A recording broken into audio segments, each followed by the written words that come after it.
Nahum chapter 1. An oracle concerning Nineveh. The book of the vision of Nahum of Elkosh. A jealous and avenging God is the Lord.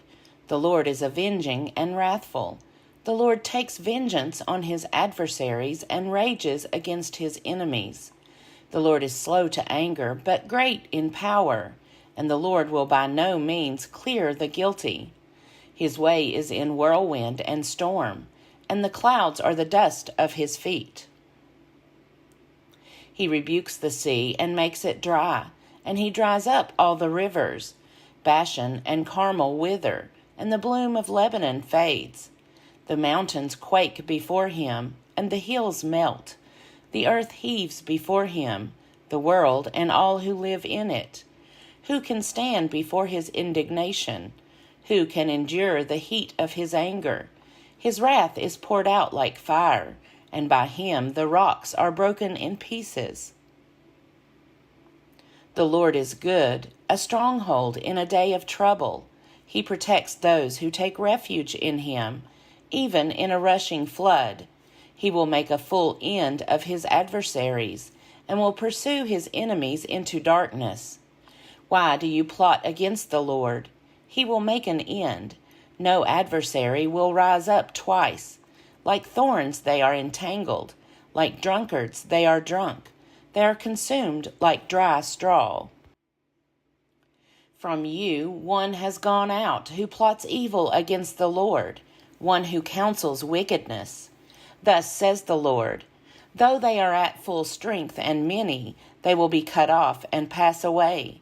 Though I have afflicted you, I will afflict you no more.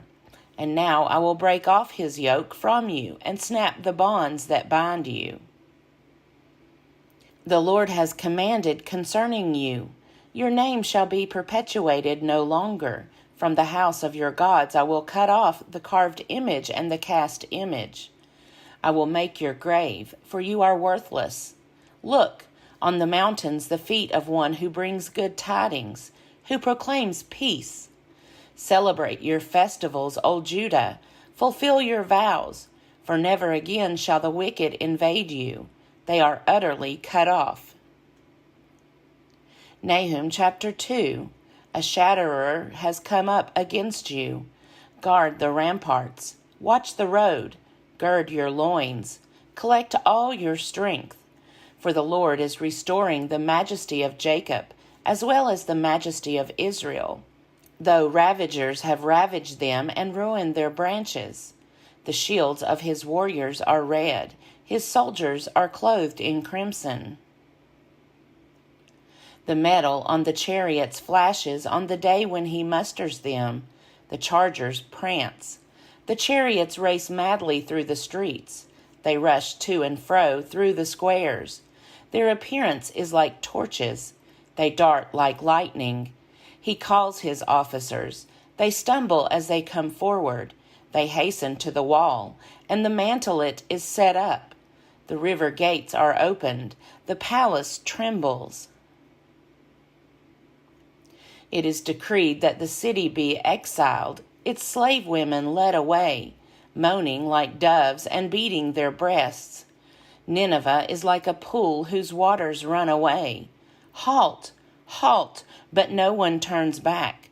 Plunder the silver, plunder the gold. There is no end of treasure, an abundance of every precious thing. Devastation, desolation, and destruction. Hearts faint and knees tremble. All loins quake. All faces grow pale. What became of the lion's den, the cave of the young lions, where the lion goes, and the lion's cubs, with no one to disturb them? The lion has torn enough for his whelps and strangled prey for his lionesses. He has filled his caves with prey and his dens with torn flesh. See, I am against you, says the Lord of hosts, and I will burn your chariots in smoke, and the sword shall devour your young lions. I will cut off your prey from the earth, and the voice of your messengers shall be heard no more. Nahum chapter 3. Ah, city of bloodshed, utterly deceitful, full of booty, no end to the plunder. The crack of whip and rumble of wheel, galloping horse and bounding chariot, horsemen charging, flashing sword and glittering spear, piles of dead, heaps of corpses, dead bodies without end. They stumble over the bodies. Because of the countless debaucheries of the prostitute, gracefully alluring, mistress of sorcery, who enslaves nations through her debaucheries and peoples through her sorcery.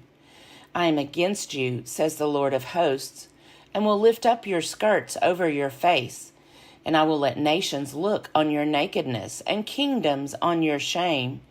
I will throw filth at you and treat you with contempt and make you a spectacle.